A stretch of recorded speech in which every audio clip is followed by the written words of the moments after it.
And finally today, gunmen have abducted many passengers from a train station in Igueben local government area of Edo State. The victims were waiting to board a train in Warri in Delta State when the attackers struck. It is unclear if anyone was killed in the incident, but travelers sustained bullet wounds, according to the police public relations officer in Edo State, Chidinwanso Wabuzon, who confirmed the incident. He said the abductors, armed with AK-47, invaded the train station on Saturday evening and shot sporadically into the air before abducting scores of intending travelers. Here we are again. From Kaduna, Abuja, the corridor, now we have this in Edo Delta.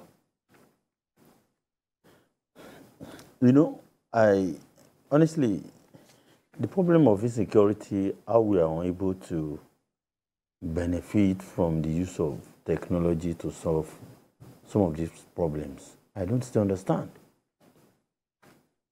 Because some of these facilities that are being attacked, you know, can be monitored, can be... But you saw what happened in Kaduna the other time? How many people, you know, spent months in captivity? Months, and the millions that people the millions, how many people were their loved ones. That is enough to teach us that we need to re-strategize. Now, this is down south now. We need to re-strategize. But when the train stations began operations, did we do anything different? So, I don't know, sometimes I always ask, is something really wrong with our leadership? Or, I don't know, or we just lack the ability to think, invent, because these things are not rocket science. We have criminals that keep devising new methods of operations, and we have to think ahead of them.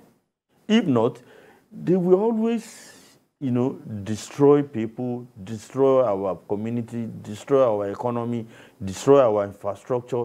Because what's the point of building all these things when I know that I'm not safe there? Why would I use it? That I can go to the rail station, train station, that I get there and abductors, or you call them, you know, the way we even call them in the media, it gets me angry. They say unknown government. In the country where there is government. So the government needs to do something. Now that our criminals are thinking ahead of people in government, then it means there is trouble. Because we have to devise ways of outthinking the criminals. Paul, this mode of transportation is just gaining momentum, and the popularity is on the increase, the awareness. You know, people are now used to it, and you know, Lagos, Abeokuta exists, Lagos, Ibadan, and it is attracting. That's why it is attracting criminals' attention, and it's cheap and accessible. Yes, it is now when our people have started, let's say, to enjoy and embrace this form of transportation. That's when this security is creeping in. Yes. For me, it's even what happened in Igueben LGA is even touchy for me. And it's touchy for me because that is where my wife hails from. But they are Nigerians, even if she didn't come from there. I think that with what happened in Abuja, the Abuja to Kaduna railway, I think terrorists, attackers, bandits, whatever you call them, have now known that yes, it is possible. It's a way for us to also start attacking. It's an inspiration. That's what I mean. What happened in Abuja, between Abuja and Kaduna, is an inspiration for other bandits. So it seems to me now that railway, those who use trains, are sitting ducks, you know, for criminals. So what we should do is to be very proactive. I know that after the one that happened in Abuja, after the abduction and all of that, they came up with some innovations. They came up with decisions to secure that corridor. You know, they said a lot. We discussed it at one time like that, and we even called for drones and all of that. But it's now become obvious that we should protect all our train stations, all our rail tracks, because it's happening in Igueben. It can happen next time. It could be Lagos to Ibadan or Lagos to Abeokuta. You know, it could even be what's this place called? Ijoko to Idumo to what do you call that place? Oyigbo. You know, it could be anywhere. And what has happened to intelligence gathering? That is it. We always talk about because that. We must talk about that. What has happened to intelligence gathering in this country? Okay. Some people must have organized. My producer is just informing me now that some of those people that were abducted have just been rescued. God bless them. So that's a good development. That God bless our security. Yes. But we could have prevented it. Yes. We could have prevented it.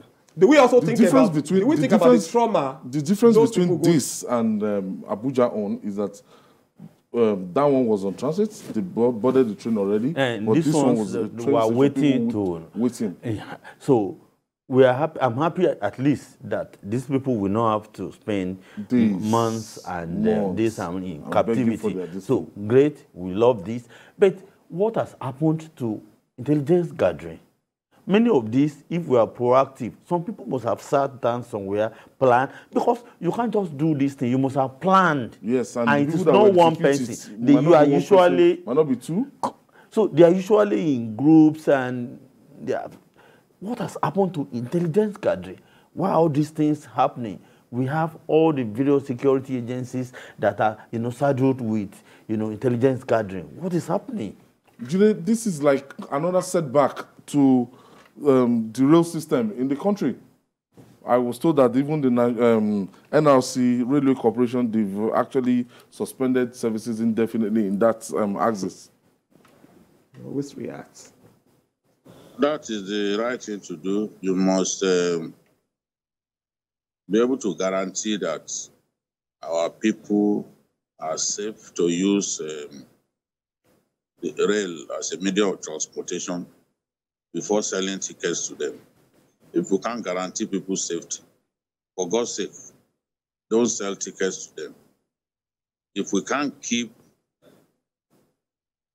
the rail corridors safe, then it makes no sense to continue to encourage people to travel by rail. I read a report that the Railway Corporation was losing money because more and more people, in the aftermath of the boarding of the Kaduna-bound train by ISWAP terrorists, have decided not to travel by rail anymore. And you can't blame such people. If ISWAP could board a train illegally and they killed at least 9 persons and kidnapped so many, forcing each of them to pay 100 million naira ransom. 100 million. Forcing the foreigner amongst them to pay 200 million. Delivered to them in dollars.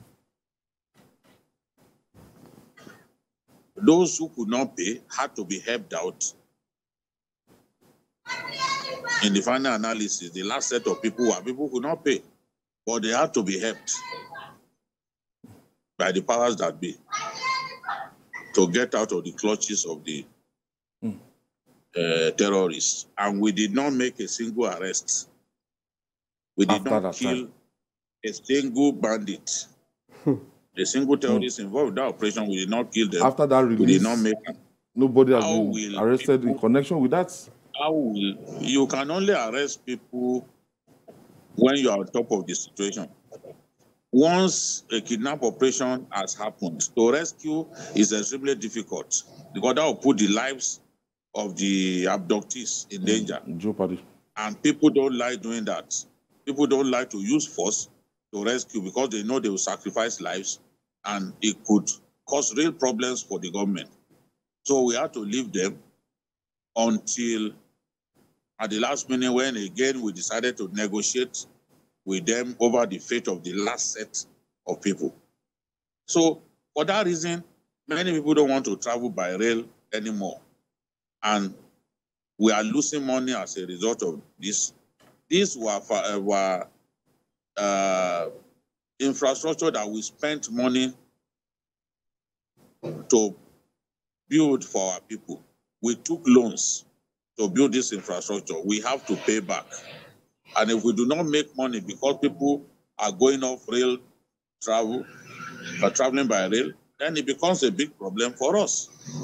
Now, we do not just have to protect the train passengers. We need to protect the train terminals as well.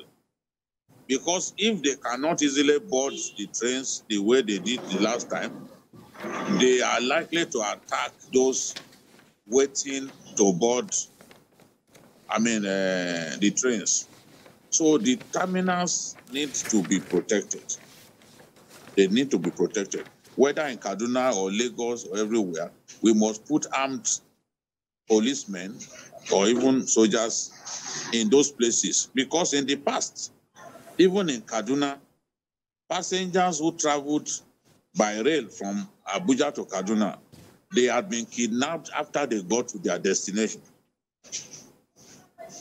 So it means that we have to protect, we have to secure those terminals so that they don't just come and kidnap people who are waiting to board trains. This was what happened in this case. It was around 4 p.m. that they came to kidnap those people. So we don't have the number of people that were kidnapped. Yes, nobody is sure. You know, even the last time in Kaduna, it took a long while before we could say this was the number of people in their custody, you know. So it just shows that, look, we got to do better. We've got to do better in protecting our people, in securing our country. These things will keep getting worse unless we improve on our security architecture and be able to protect our people better. So now that these ones have tried this here, who knows where they will go next? We should stop imagining that, oh, Lagos is safe. At least we are seeing people being kidnapped on Lagos-Ibadan Expressway now. So they can also storm a train terminal in Lagos. Let's not deceive ourselves that it cannot happen. We have to put structures, security structures in place to make sure that these people do not have their way. The more they have their way, the more they will be encouraged to carry out this kind of activity. So we have to make life difficult for them, make it impossible for them to cut our people away like merchandise the way they've been doing in recent times. Quickly, gentlemen, so officially now, if we want that sector to succeed, the train system to succeed in Nigeria, the Nigerian Railway Corporation must be considering the security along the planning, along, maintenance of their infrastructure. Exactly, that is the reality. Protect the people, protect the infrastructure that supports the system. Otherwise, we'll all just be having problems. Because already now, what it means is you travel by rail, there's problem. You travel by road, there is wala. Air travel, expensive. And it's not everywhere you can take a plane to. So let's protect ourselves. That's the least. That is the least we can do for our citizens. Protect them. That's all. We can benefit from the use of technology.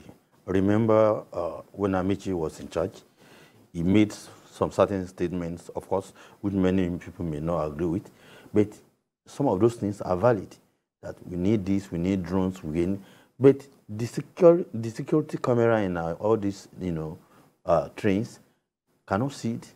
The outside can only, capture what goes on in the inside. That we can have the cameras, according to him, that will be able to locate minimum of 100 meters away from the train, so that if there's any, gun, carrying human being or whatever, we can do something. And let's be more We should think. Let's be more proactive. Let our leaders, the leadership, think deeply. We can be more creative the way we handle our affairs. And the security agents too, intelligence gathering. If we focus all our energy on the rail tracks, what about the roads? What about every other place? So we don't have enough money to put everybody in the security sector. So we really have a problem. In the problem of insecurity, we must do everything to get to the roots of the problem. Thank you. Adekunle Yusuf, thank you for your contribution. Paul Dada, thank you for your contribution today. And I'd like to thank BKO, all the way from Yola. Thank you for your contribution today. Thank you. See you all soon. right. And that's Journalist Hangout on...